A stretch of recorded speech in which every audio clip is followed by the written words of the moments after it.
In this video, we'll talk about how to sign in Microsoft account on Windows 11. Click on Windows icon. Open Settings. On the left, select Accounts. Scroll down. Select Sign in Options. Click on PIN, then Setup. Enter your computer login password and click on OK.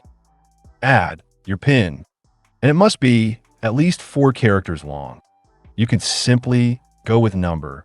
It required when you sign in with Microsoft account.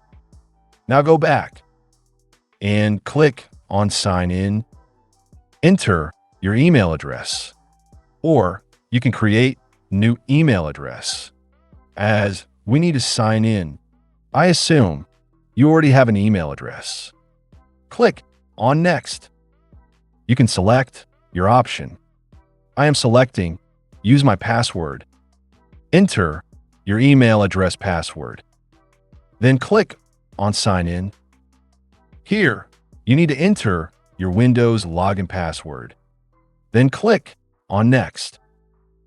As you can see, it required Windows Hello password.